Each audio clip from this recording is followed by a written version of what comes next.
chers abonnés, j'espère que vous allez bien.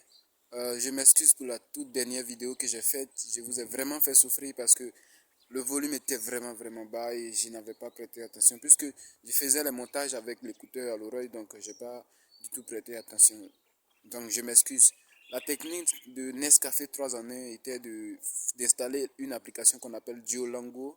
Avec cette application, vous avez la possibilité d'apprendre à prononcer, à écrire et à lire un mot. Donc il y a à la fois, dans le Nescafé 3 en 1, il y a à la fois le lait, le sucre et puis le café. Donc c'est avec cette technique-là que moi-même, aujourd'hui, je suis en train d'apprendre la langue chinoise et ça me permet d'avancer très bien. Et je connais quelques expressions grâce à cette application. Donc aujourd'hui, je vais vous parler de la technique de marche lente. C'est-à-dire qu'il y a des personnes qui n'ont pas vraiment de temps, qui sont très occupées, mais qui ont envie d'apprendre la langue anglaise ou n'importe quelle langue.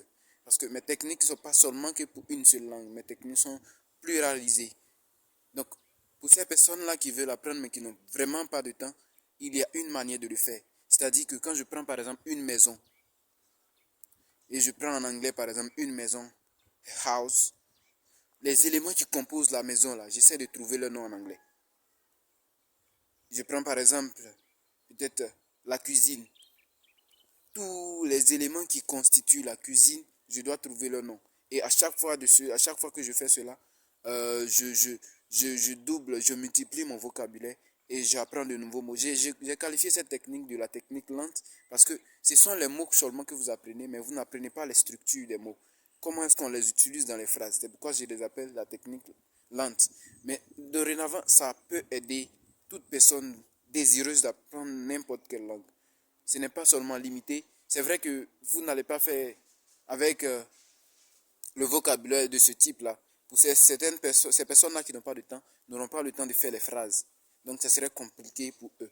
Mais pour des personnes qui veulent vraiment apprendre, mais qui n'ont pas apprécié les autres techniques que j'ai mis en exergue la dernière fois, ils peuvent utiliser cette technique-là et mettre en application et permettre, et sinon améliorer cette technique en faisant des phrases avec les nouvelles expressions ou les nouveaux mots qu'ils vont trouver dans le vocabulaire de la technique lente.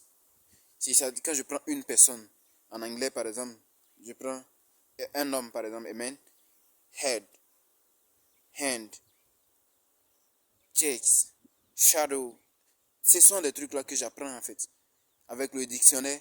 Et on ne peut pas apprendre une langue sans utiliser le dictionnaire. Peu importe la langue, vous devrez avoir au moins deux dictionnaires. Un dictionnaire bilingue et un dictionnaire unilingue. Ces dictionnaires-là pourront vous permettre d'améliorer votre vocabulaire. Parce que quand vous découvrez un nouveau mot que vous ne comprenez pas, vous venez dans le dictionnaire bilingue, c'est-à-dire le dictionnaire qui comporte les deux langues. Et vous cherchez le sens dans la langue qui vous convient. Et une fois que cela est fait, vous partez maintenant dans le dictionnaire unilingue qui va vous proposer plusieurs autres vocabulaires relatifs au vocabulaire, c'est-à-dire les synonymes. Et cela va vous permettre d'avoir un bagage vocabulaire très riche. Et vous ne serez pas limité dans vos expressions. Parce qu'il y a des fois, des moments où vous voulez parler, mais vous n'avez pas les vocabulaires, le mot nécessaire. Vous êtes là, et cela ne rend pas votre discours cohérent. Et pour être cohérent, il faudrait avoir un vocabulaire très tangible et intéressant. Voilà, c'est la vidéo d'aujourd'hui.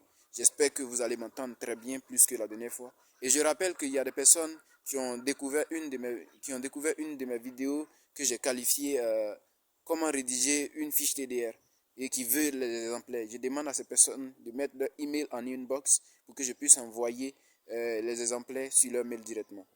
Merci de vous abonner et de partager cette vidéo si elle vous aura plu et de commenter également et de laisser en inbox toutes vos questions et vos demandes.